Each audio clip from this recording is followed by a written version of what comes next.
Okay, it's time to talk about what we do here in the lab. What is wildlife stress physiology and endocrine ecology? These are two of my favorite research fields, and if you've been around long enough, you know that we have done a lot of work related to them. So I figured I would take some time to go into a bit more detail on what exactly they are and how they relate to each other because they are a little complicated and very interesting. So first, let's start off with stress physiology. This field studies how organisms cope with stressors, whether that be physical, chemical, biological, or even psychological. Essentially, this field studies the physiological responses of organisms to stressors. A good example is studying how your body reacts to exercise, which is considered a physical stressor.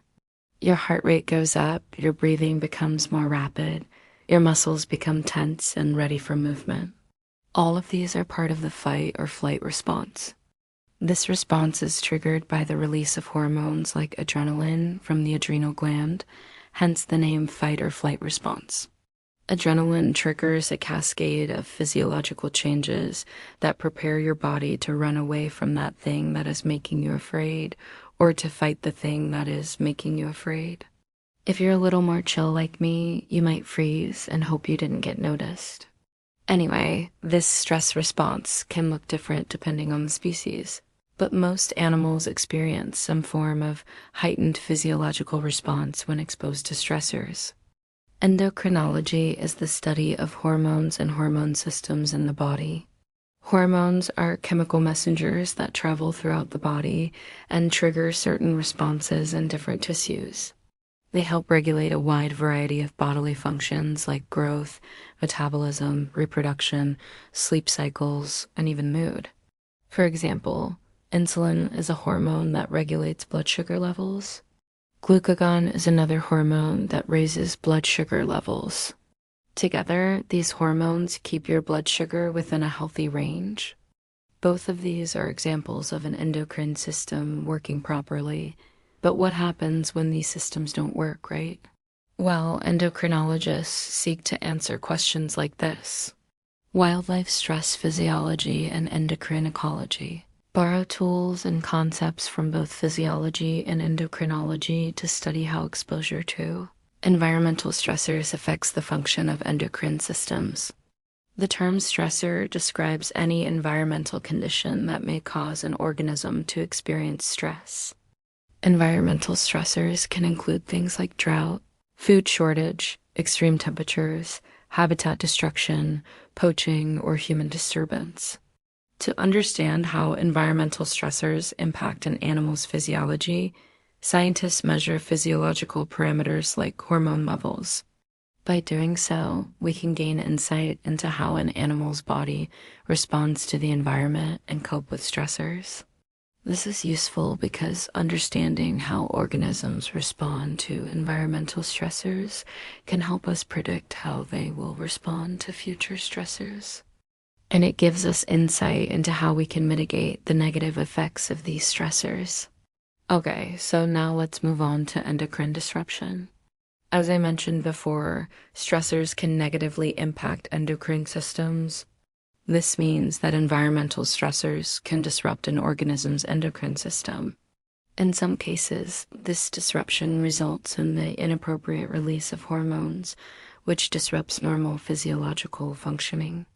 There are several ways that environmental stressors can disrupt the endocrine system. They can bind to hormone receptors and block hormones from binding there. They can destroy endocrine tissues or glands that produce hormones. Or they can mimic hormones and inappropriately trigger physiological responses. For example, polychlorinated biphenyls, or PCBs, are a group of man-made organic chemicals that were used in the past in things like electrical transformers. PCBs are no longer produced in the United States, but they are still found in the environment and they persist for a long time. Because they persist in the environment, they can bioaccumulate in organisms. Bioaccumulation happens when an animal accumulates a substance in its body faster than it can get rid of it. Over time, this can lead to toxic effects.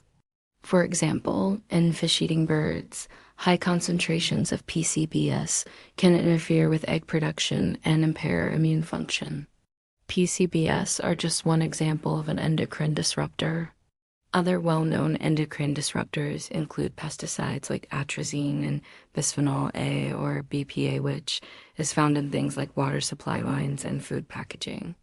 Okay, so now let's talk about wildlife stress physiology and endocrine ecology. Wildlife stress physiologists and endocrine ecologists use their knowledge of physiology, endocrinology, and ecology to study the effects of environmental stressors on free-ranging wild animals. Specifically, wildlife stress physiologists and endocrine ecologists ask questions like, how do environmental stressors affect the reproductive success of a population? How does exposure to a pollutant affect an individual's growth? And how do animals cope with multiple stressors simultaneously? To answer questions like these, they need to measure physiological parameters like hormone levels in non-invasive samples such as urine, hair, or feces.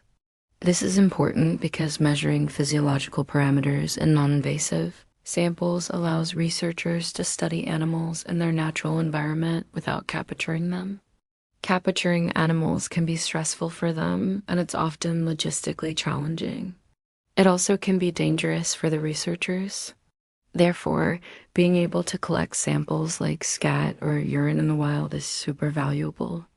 In addition to providing an alternative to invasive techniques, non-invasive samples are useful because they reflect the animal's physiological state over a period of time instead of capturing a snapshot of their physiology at a single point in time. For example, scat is deposited multiple times over the course of a day.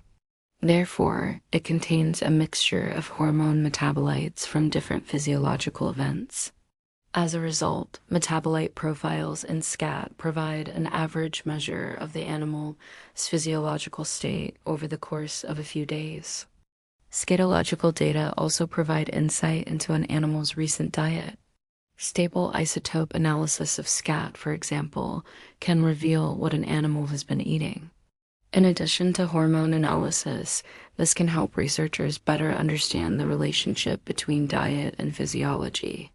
Alright, now I want to show you some of the cool things that we've learned using wildlife stress, physiology, and endocrine ecology approaches.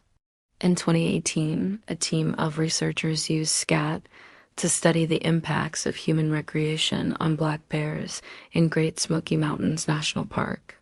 The researchers wanted to determine if bears in areas frequented by humans had elevated stress hormone levels compared to bears in less disturbed areas.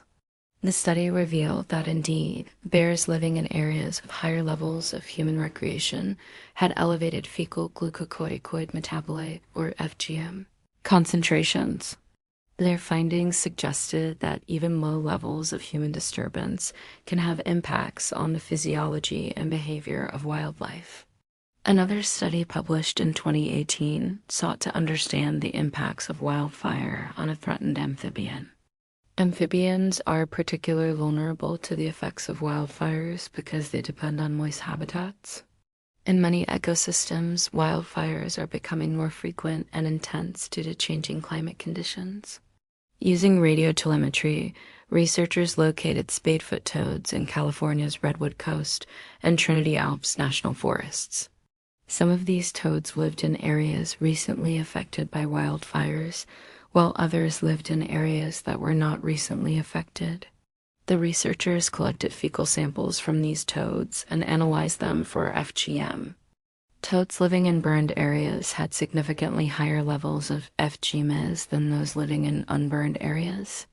Additionally, they found a positive correlation between the severity of burn in an area and the FGM concentration in toads from those areas. Together, these data suggest that wildfires can have significant impacts on the physiology of amphibians and that these impacts vary depending on the severity of the fire. Another study looked at how drought impacts a flagship species in Yellowstone National Park, the bison. During a severe drought, a team of researchers collected bison feces to analyze FGM concentrations. During the same time period, they also recorded ambient temperatures, precipitation, and stream flow to characterize the drought. Bison FGM concentrations were positively correlated with ambient temperature and negatively correlated with precipitation and stream flow. This suggests that drought increases the physiological stress experienced by bison. These are just a few examples of the kinds of studies that are made possible through wildlife stress physiology and endocrine ecology. Hopefully, this gave you a bit more insight into the kind of work that we do here in the lab. We constantly learning new things about the world through this type of work, and it's really exciting to be a part of it. Thank you for watching, and make sure to subscribe to be notified when we release new videos.